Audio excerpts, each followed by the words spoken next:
tangata foi. Hei oi.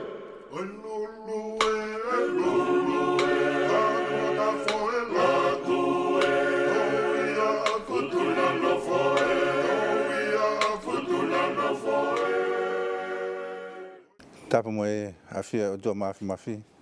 Me tamai mo alo me la mari manion. Tulo me fumaka ko to ia futuna. Ka mai tala MALO fonua. Tapa na afifio. Tamatu o Tonga Tupou-mo-Lotuma ka mai tahine kuino feina na nas pautu a. Tapa mo e prinis kalauni Tupou-to. Ka mai princess kalauni sinatakala. Tapa mo tahine princesi salote mafilio. Pilore tuit mo ho ek. Tapia mo ek pare mia Tonga Samuel Akrispo hiva. Ka mai komunista kabineti.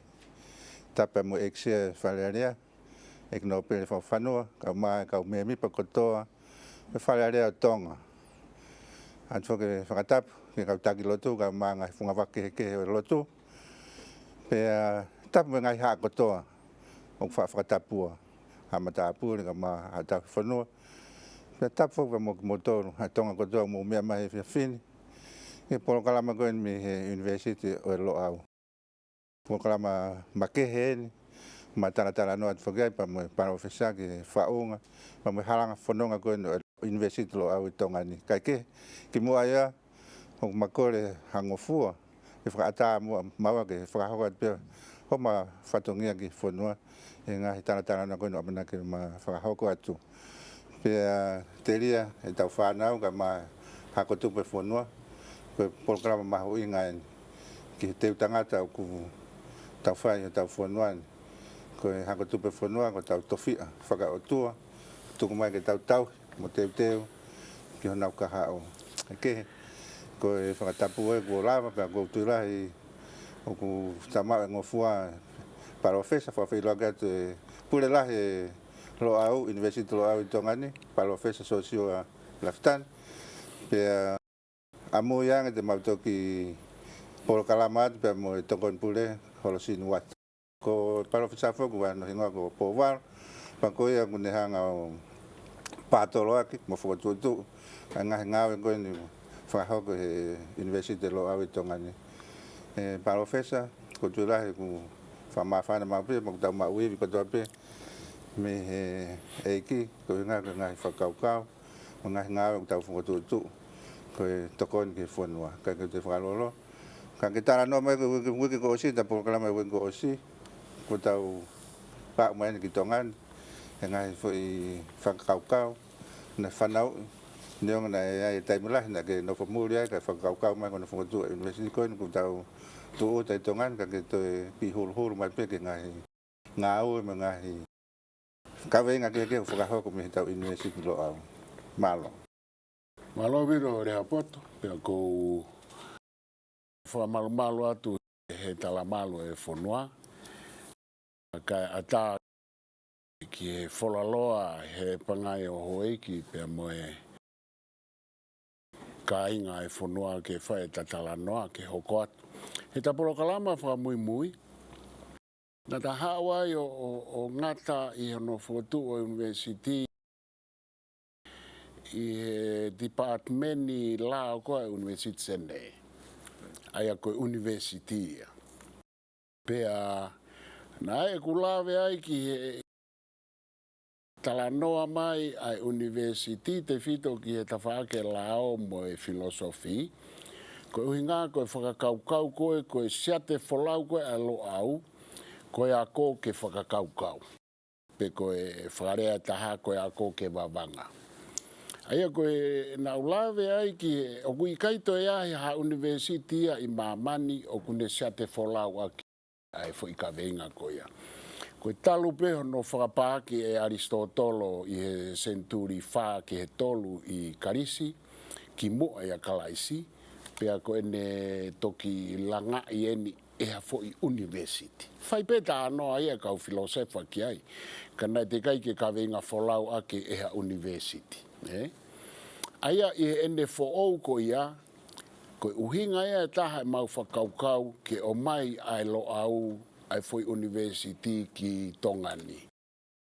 he na kamata ia kamata wahao pe online ia he tahata. Tahata ko sao ai ngahi polo kalama ia koe ai university me ene kupenga au pepe ko ene website. Pe koe uhinga e na mau whakaukau ka hatai me alu ai university mo ene kawenga folau o mo ui. Pe mo ui me tongani. Ka pau te mau ngā ue pe i he university sene, e alu le vai a koe fo i whanau tama ia ai university sene pe mo Asteria mo university Fakafonua. Ka na kai ke mau loto ki ai, he na mau ako me he foki mai koe a palofesa futahelu. Na eka wako ia na nau nofo e pena toru i muri, paku iloa e nau ngā ue, ka na e iloa ia koe ngā ue ia i muri. Ngā ue ia i fisi, ange ko profesa e pere haofa, whaapapa ki ai. Whai whikau toke te ason lātu kef. Na e foki mai a futa ia, o whotu e whai ngā ue pe asile vai a koe whai ngā ue mei tongani. Uhinga te whito ia, ke mau o mai ka hataimi ku mo fisi ai ki ngā ue koe ni, o alu hono kalofiama, pe alu ia mei tongani. Aia mau kau whara nou pe. Pau haure vaia i he taha ua. Pea mo e hoa, mo Luciane. O utalanoa reo mo e pureanga e aho ko ia. Ki he eik minista ko e ni ko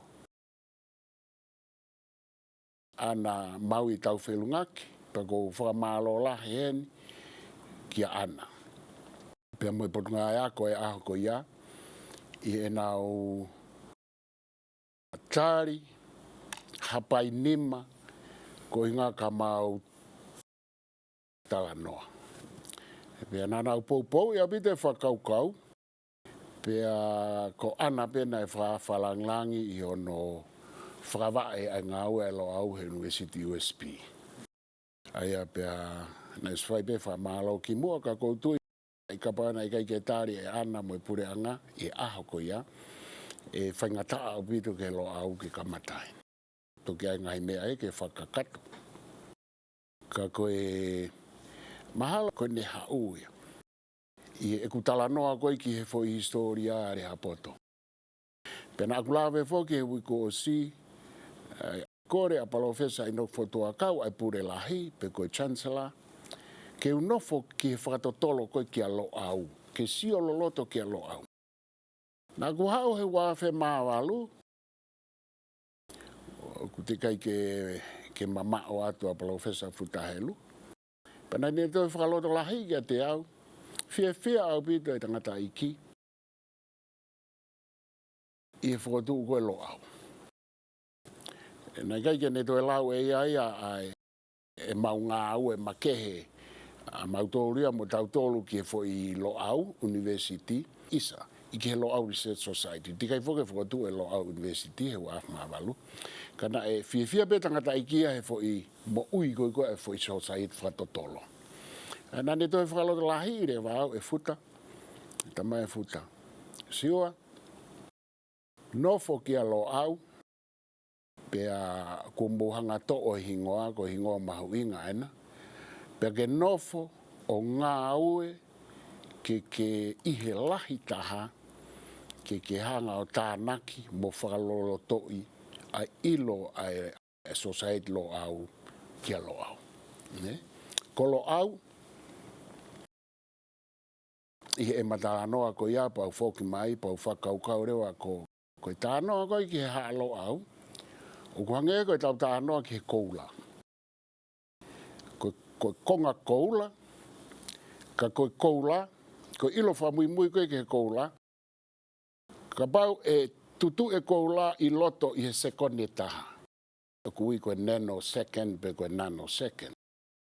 Ka pau e tataha o vai a hango e whakatapu ai konga koula i he sekondi taha. Pe aku whewheka ange ai koula ko ia, pe whewheka ia, tatau mo uka mea pe to e whewheka ange. Pe whewheka ange ia i he konga koula ko ia. Aia, koe mea koena e mahina ka te au me haa Loau. O kuhange anga ai haa Loau pe mo e haa mo e anga Fakafonua, ko ha konga koula, o ku tutu I o vela ke taupotu koe tikiri whe mau ki ai I he loto sekoni.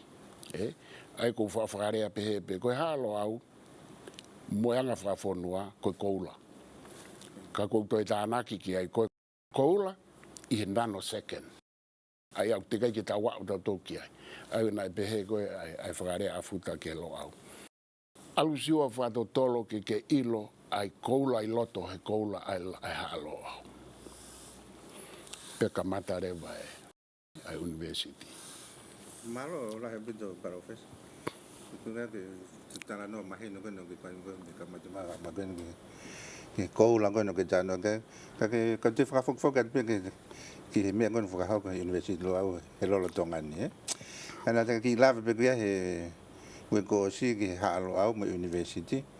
Pa mata fa ko arts pe ko tu funga me a ke te ki hol ma pe ko ke me ga ho e ti mo ka fonua. Ko tu la ata pe ke na fe hui be de na mai of Siosiua mai ba ha da me fa ata be ki e ko uhinga university ata ke fonua ko ko ki ta to be ko me university lo a ka ke ki hol mai be fo nga fo ka ve nga ko fa university ha fa ha lo a ba me tu funga me arts Koe waa koe foi university ka atoa foki pea wahe tolu. Pau te haifok mai wahe taha ia, mai wahe taha u te ke ulawe au ia ki ai koe waa e tau ngā ue ki tua ki he u kaweinga whasosiare o mo ui. Pea tau pehepe koe u whainga taa. Aia koe waa ia koe au ku ia ko Loau Mama NGO. Pea koe waa ia koe au o kui tua ia me he wahe e tolu koe ni. Koe waa e ko o sile sita he pure anga. O ku NGO ia. A ngā ue ia ki tua. Pea koe sea koe ai ko Holosini Uata. Ko Tupou-mo-Lotuma. Pea kumu tolu kumu komiti ai. O ko whare I peki ai. Kau kai ke ukau e komiti. Ai a kumu nofo mo tolu ai. Kai ke uwhie o mai ki loto he koe waahanga tonu ia I tua ia me university. Sai ko university, o ku iae waa koe ki he haalo au mo haa, pia mo waa koe ki he whaiwa. Ka tala noa ki he waa koe whaiwa. Koe whaiwa tufunga, pia mo nima mea. Ai koe ne osia koe tau tawhaaki ki he art. Whapapalang koe arts, ka koe arts, o kuhinga ia ki he whaiwa, tufunga, nima mea.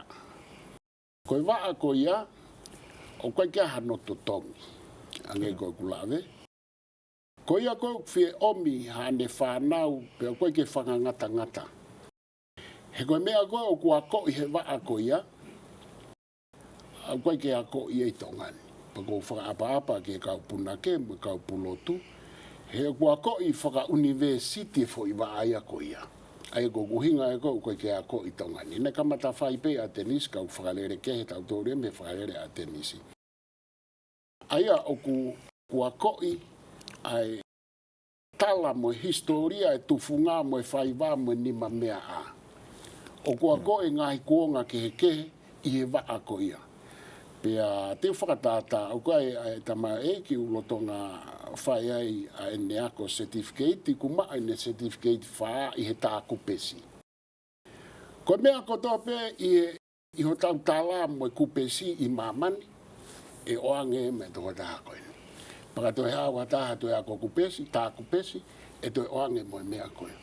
O kua koi ene Fakakaukau mo ene mahinu ke mea koe kupesi, ai whikau ake a kupesi mo whaa I ka vei koula, ai whikau ake a kupesi pia mo ngahi Fakakaukau ki hono whau e pure anga hau e tui Tonga, ai whikau ake a kupesi mo ngahi otua, ai whikau ake a kupesi pia mo ukupesi koe mamani, pia mo ngahi pui tua ku toi me mui he kupesi, o koe ke raulawa tau tolo sio, ke tau sio pe tau tolo ngata he whai kupesi. Tau sio pe tau tolo rea koe whata o e tui Tonga, pe koe kupesi koe whata e tui Tonga, o koe mea ai koe whata. Koe whata o ku mau ia i sipite, ku pesi ko ia, o ku mau i karisi, o ku mau i he kau maes, ma kau Incas, i Amerika Tonga, pa koe whahinga mea ia ko, o ko ike. O ko ike ne ilo ai vanga i ku pesi, pa kune toi ako ike ne tā i ku pesi, pa kune ako ike ne tā i ku pesi, o kua e tā whakatonga mo e tā whakapapalangi o ku pesi. Katoa unau kwa o angia maana. Ka ko whatata. Wai a mea ke whaiwa, o kua ko e whaiwa, ko e whaiwa, ko neomi ko toa peki ha ko whaiwa, ko pau ke whae whanau e fo i ngau e haka e nima i ulu. Nau practice. Nau practice e sio a mata, nau practice e fola. Koe fo i fola e nima ko e te whito i haka he whakarea, ko ia ia o kune hanga whakatupu ai u haka topu tapu koe i he tala noa ala paha mo tatanga mo Tonga. Ka kuia e fo i haka ia nima i he e kulau a kuia koe te whito i haka ai. Aia koe umea koe, o kua ko i a ngau i honau mai, o kua ko e taimi, o kua ko e nau sio, o kua ko e mafuri whakanatula honau sino, mo e nau mafuri ki he hiwa. Aia koe umea o kua ko i pe me he toka mua. Patau te hau ke nima mea, o kua i kau tamaya, o kunau i tu, o ka koe waa koe ia, koe waa koe halo au mo e haa. Ai tufunga, pea mo e nima mea mo e whaiwa, pea mo e haa mo e halo au. Ai fo i waa koe ua koe ia. Koe waa koe ia, o koe e whahinga ia, o kunau whaipe nau tolu e nau ngā ue iho nau ngāhi api. Ka o kunau whakawhiha kua taki mai, o huru atu he lo au, whakai whakakaukau, ai ngā au e tamatufunga, ka o ngā au e peho nau api. Koe hae ne whikau aki mo e fo i haa koe ni mo e waa koe. Koe ne whikau haki he nai haa o tala noa mai ke o angi hanga i whakaukau. Ai e pa ulawa pe e ia whae ni ngā au i api, ka o whakawhikau aki mai ki he lo au. O koe ke uhingai ke haa o koe ki he lo au o whakarere ha mea ai, ka pau ke whie hau, pa ke hau ke polo kalama whaikawa ai lo au. Koe ongo waa koe. O polo kalama whaikawa pea mo pōtā no, pea ata ke nau mai ke seminar. Koe ke nau rere nau tōre polo kalama ako e university. Ka ko whetuku atu ko e ngā ke aha u whehui mai ke university. Ka ko tui maharo e Lehaapoto ki maara ala atu e ngō maa. O kai kia hato tongi e Afeaki koe, o kai kia hato tongi e Afeaki koe. Koe fo i ofa pe a lo au ke wahe e nau i lomo e whonua. Koe Afeaki pe koe university o ku kehe. Ai ako mata i tohi. O ku ako certificate e o ngā Afeaki koe. O ku angelo au e nau certificate o ngā tapehe tipiloma. Ngā tapehe ai. Certificate uloake ke he nima, certificate uloake ke he nima. Koe whatata, koe whaiwa. Certificate ni nima o mao ha tipiloma. Certificate nima ku ke o silawa o whau. O ke o silawa o whawhats. O ke o silawa whakahaka i ho foi whau. O ke o silawa ako e whaiwa lahi he whonua. Aia ko hoa uia ke turunga. Ke o silawa whau hinga i ho whau. Ke lawa whau hinga o ke lawa o ha mo ha ai whakahaka. MALO parofisa. Ki mo ke ta hau atu ke ate ki whanongonong koe ni. Mi university ko ngai whika telefonien. Hau e mo tau kaenga. O tu rahu mahau inga pe ke tau whelongoa ke pangua hamea mo whiwhehu ianga pe te mo ewanga. Ai ka whika telefoni koe ni parofisas. Sua Lafitani ke uawha walwha hiva. Len lai ni uawha walwha hiva. Ka ni mo paila koe walwalu taha fitua taha noa. Walwalu taha fitua taha noa. Ka pehefan ke tokon pule ka Holosini Uata. Koe fitu nima walwha uawha. Fitu nima walwha uawha. Hoki whika telefoni o ku. Koe fitu tol taha noa fitu. Fitu tol taha noa fitu. Parofesa koe mia mahu inga inu ke tara noa ki ai.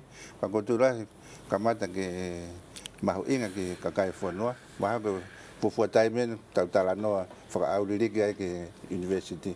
Ka te hoka te whehui ke mala e ako koe university. Koturahi tokolahi hako tupe whanua ka ke lawa ke hoko atu e nau ako. E ngai uhinga ke pe whaka ekonomi ka mo ngai no ke. Ko tu la ko e whainga maari ke tala noa ki tau tupu mo hako tupe whanua ki he university ko ne Loau na ko whainga maari ke hoko atu e nau ako. ko university o kuia no poate pa ko chancellor ko professor Inok Fotuakau ai ko poate ko sino pure ia ko a university ka ko ke nau whakalere university ai au kuia ia professor Malakai Kolo Matangi professor Starik Finau professor Elias Ofa ko Luisa Latu Kefu pea mo kere pi seuri mafi ko poate ia o e whakakaukau mo no hulu i ai halanga whanonga ko e Loau. Ko e rewa pea mo e haa Loau komiti ai au ko se au ia ai ko komiti ngā au e Loau i Tongani. Ai au ko kau me mi pai o ko se pea o ku kau ai ko e Lehaapoto pea kia Tupou-mo-Lotuma kia Holosini Uata ko Uata pea mo Luciane Lafitani ko tau komiti ngā au e pea pea ko anga ya ko ai foi faunga ko e university pea ko e rewa ba ko pe ai komiti fanki komiti ki pe ki fai va mo tu funga ma ni ma me apa pe ki ha Loau pea mo ha ko be ko tataki ai ni ma me a pea mo e tu funga mo e fai va pea ko tau va ko ki he ha pea mo ha Loau to tatakia e Tupou-mo-Lotuma pea university reo ko rewa o ko pure ako ko university sai ko university ko ene kupenga o pepe ko ene website o kulotonga ki pekia e taimin kau hekes na nau huo mau pea mutolu ko mo kumi ki ai o kulotonga si pugelahe website ai kupenga o pepe te utoki foki o whakatu ai kupenga ope fo ki he tau fo pakatu pe tai mini ko kupenga ope pe o kunga aki he Loau ka pau mo fi alu ki ai ko kupenga ope ko ai fo university ko ni a mautolo e fitutolo mau fotu i Itali o kui ko Quam University Foundation pea ko e Quam ko CUAM.EU e ku Europe a university pa te ke alu ke ai te ke mau pe ai hanga i whamatala neonga o kui kai ke kakato ko ke ngā o ke whetikutuku ke ai o mea mahu inga ko ke he online ni ki he website ko ia ka ko e tuasilao pe a website ko university